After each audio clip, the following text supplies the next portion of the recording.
Hello guys, स्वागत है आपका एक मेरे ब्रांड न्यू वीडियो में। तो आज डेट है 24/07/2025। तो आज से नीट 2026 को रिमेनिंग है सिर्फ 282 डेज, यानी हमारे पास सिर्फ 282 दिन बाकी है नीट के एग्ज़ाम में।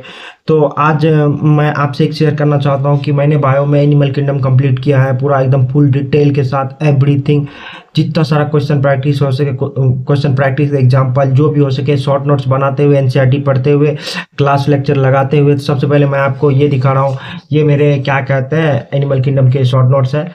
शॉर्ट नोट्स भी बोल सकते हैं, लॉन्ग नोट्स भी बोल सकते हैं। मेरे पास लॉन्ग नोट्स था, लेकिन तब पर भी मैं वापस से मैं पढ़ रहा, तो अब पढ़ाई स्टार्ट किया। तो सबसे पहले मेरे सर बोले कि अगर पढ़ाई कर रहे हो तो सबसे पहले ये ध्यान दो कि तुम लिख के पढ़ो। अगर तुम लिख के पढ़ो नहीं पढ़ोगे तो अभी तो याद रह जाएगी, लेकिन अब आने वाले 2-3 महीने में तुम्हें फिर से लगेगा कि तुम जीरो से स्टार्ट कर रहे हो। तो इसलिए मैंने ए फोर साइज का पेपर लिया और इस पे सारे जितने क्या कहता है पूरे चैप्टर में इंपॉर्टेंट चीज है मैं सारे इस पे मार्क किया हूँ, यानी लिखा हूँ। सबसे पहले देखो, इसमें मैं तुम्हें बताता हूँ 4 पॉइंट, इसके 4 पॉइंट बताता हूँ। 4 पॉइंट में ये पूरा चैप्टर कवर है, 4 से 5 पॉइंट में सारा चैप्टर कवर है, जिसमें ये मैं लिखा हूँ। सबसे पहले तुम्हें तो क्या कहता है इसमें मैं देखो, सबसे पहले मैं बता रहा हूँ। सबसे पहले इसमें मैं प्रीवियस ईयर क्वेश्चन मार्क किया हूँ, कौन सा प्रीवियस ईयर क्वेश्चन आ चुका है वो मार्क किया हूँ। दूसरी बात, प्रीवियस ईयर क्वेश्चन मार्क करने से पहले तुम्हें ये प्रीवियस ईयर क्वेश्चन कौन सा है ये तुम्हें तब पता चलेगा जब तुम एक बार प्रीवियस ईयर क्वेश्चन लगाए हो। अगर तुम फ्रेशर हो तो तुम्हें कोई बात नहीं, तुम चैप्टर पढ़ो उसके बाद क्वेश्चन लगाओ। नहीं, अगर तुम ड्रॉपर हो तो क्या कहता है एक चैप्टर पढ़ने से पहले एक बार देख लो तुम प्रीवियस ईयर क्वेश्चन क्या क्या आया है, जैसे कि तुम चैप्टर पढ़ो तो तुम्हें आइडिया बैठे कि ये प्रीवियस ईयर क्वेश्चन है, पीवाईक्यू है। तो इसी प्रकार से मैंने एक स्टडी करने से पहले मैं प्रीवियस ईयर क्वेश्चन एक बार लगाया, जो बेसिकली वहाँ पे ज़्यादा नहीं बनाता है क्योंकि एनिमल किंगडम रट्टा मार वाला चैप्टर है। तो 40-50 क्वेश्चन थे, जिसमें से मैं 25 लगाया, तो ऑलमोस्ट 23 सही हुए थे, 2 गलत हुए। तो सबसे पहले तुम्हें प्रीवियस ईयर क्वेश्चन लगाना पड़ेगा जिससे तुम्हें आइडिया बैठ जाए कि कहाँ से क्वेश्चन आया है। मैं लगाया, मुझे आइडिया बैठा कहाँ से क्वेश्चन आया है, तो वो सारे पॉइंट को मैं यानी एक्स्ट्रा मार्कर से, अलग मार्कर से हाईलाइट कर चुका हूँ, जिससे पता चले, स्पेसिफिक कलर से ही हाईलाइट कर दिया, ग्रीन कलर से, जिससे मुझे पता चले कि ये प्रीवियस ईयर क्वेश्चन है। तो मैं इसमें पूरे एनिमल किंगडम को बेसिकली मैं 4 से 5 पॉइंट में समराइज कर रहा हूँ। ऐसे ऐसे मैं अपनी नोट्स बनाया। सबसे पहले उसका सेल का अरेंजमेंट क्या होता है, ये सबसे पहले मैं ये लिखा हूँ। क्या कहता है उसका सिमेट्री, उसमें कौन सा है, बायलैटरल, रेडियल, एसिमेट्रिकल, वो भी जरूरी है।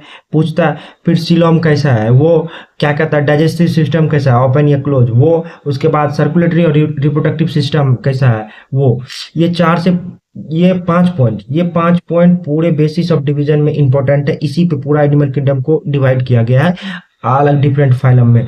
तो मैं ये 5 पॉइंट हर एक फाइलम में पूछा जाता है। तो सबसे पहले करो क्या, इस 5 पॉइंट को हर एक फाइलम का पूरा फाइलम का ऑर्डर लिखो और उसी में सजा के लिख दो 5 पॉइंट, कौन कहाँ से है नहीं है। इस 5 पॉइंट का एक 5 क्या कहता है माइंड में बनाओ और उस पर लिख दो, जैसे कि मैं लिखा हूँ, ये देखो मैं दिखा रहा हूँ। सबसे पहले देखो, अगर दिख रही है, दिख रहा होगा तुम्हें। सबसे पहले ये ऊपर में मैंने सैमेट्री लिखा है, सैमेट्री नीचे चलोगे, ये सैमेट्री है, ये मैं सैमेट्री के बारे में तीनों लिखा हूँ। नीचे चलोगे सबसे, उसके बाद जर्म लेयर है, जर्म लेयर, सीटोसिलोम, यानी जर्म लेयर क्या कहते हैं, ट्रेप्लोब्लास्टिक जर्म लेयर हो गया। पीछे चलोगे तो लेवल ऑफ ऑर्गेनाइजेशन, ये लेवल ऑफ ऑर्गेनाइजेशन। उसके नीचे चलोगे तो यहाँ पे body plan, bilateral, radial, asymmetrical, जैसा तीनों होता है। तो मैंने ऐसा यानी 4 पॉइंट को 4 भाग में बांट के मैंने पूरा इसे क्या कहते हैं समराइज कर दिया, माइंड में बना लिया। उसके बाद आता है भाई क्या कहता है, अगर कोई फाइलम तुम पढ़ रहे हो, मान ले पोरीफेरा ही पढ़ रहे हो, तो उसका हैबिटेट कैसा है, कहाँ रहता है। जैसे अगर तुम्हें याद होगा तो पूरे प्लांट किंगडम में तीन ही ऐसा फाइलम है जो एक्सक्लूसिवली मेराइन है, टीनोफोरा, एकेनोडर्मेटा, हेमिकोडेटा। सिर्फ ये मेराइन वाटर मिलता है, सिर्फ ये मेराइन में मिलता है, पूरा एक्सक्लूसिवली मेराइन होता है, मेराइन के अलावा कहीं नहीं मिलता है। तो ऐसे ऐसे पॉइंट तुम्हें हाईलाइट करना है। जैसे मैं तुम्हें बता रहा हूँ, देखो जस्ट एग्जांपल, मैं पोरीफेरा निकाल रहा हूँ। अब क्या कहता है, सबसे पहले पोरीफेरा निकाल रहा हूँ और तुम्हें बताता हूँ पोरीफेरा में कैसे मैंने किया है। किधर गया पोरीफेरा भाई, देखो सबसे पहले पोरीफेरा है। तो सबसे पहले पोरीफेरा नाम क्यों पड़ा पोरीफेरा, सबसे पहले तुम्हारे ब्रेन में ये आना चाहिए, पोरीफेरा नाम क्यों आया। तो बेसिकली पोरीफेरा क्योंकि उसमें पोर्स बियरिंग स्ट्रक्चर आता है, पोर्स रहता है, तो वहां से पानी लेता है और पानी निकलता है, तो इसलिए पोरीफेरा पड़ा, उसका एक यूनिक सिस्टम होता है वाटर कैनाल सिस्टम। तो ऐसे ही मान लो तुम्हें यूनिक पॉइंट सबसे पहले इसमें लिखना है, बायलेटरल साइमेट्री वाइमेट्री जो जनरल सिस्टम होता है तुम स्टार्टिंग में ही सारा कवर कर चुके हो। तुम्हें एक सबसे पहले उसमें जो बेसिक यूनिक फीचर है वो तुम्हें लिखना है। जैसे प्रिमिटिव मल्टी सेलुलर एनिमल है Porifera, water canal system present रहता है पोरीफेरा में।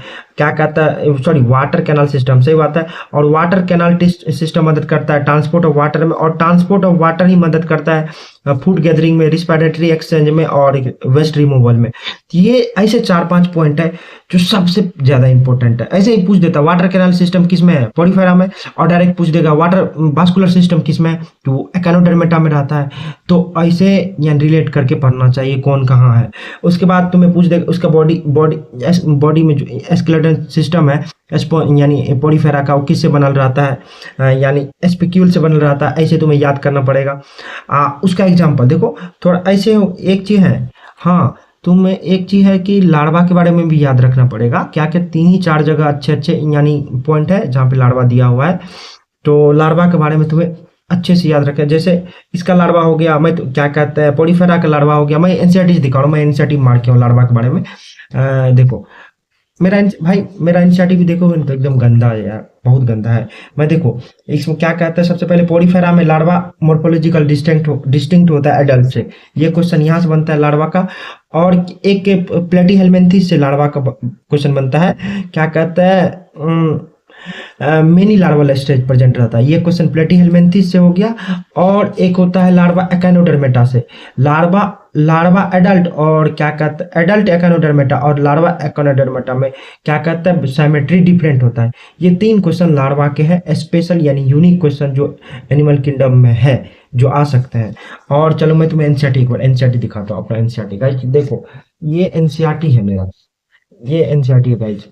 तुम्हें लगता है कहीं से कुछ भी ऐसा है कि जो छूटा एकदम, भाई मत पूछो यार।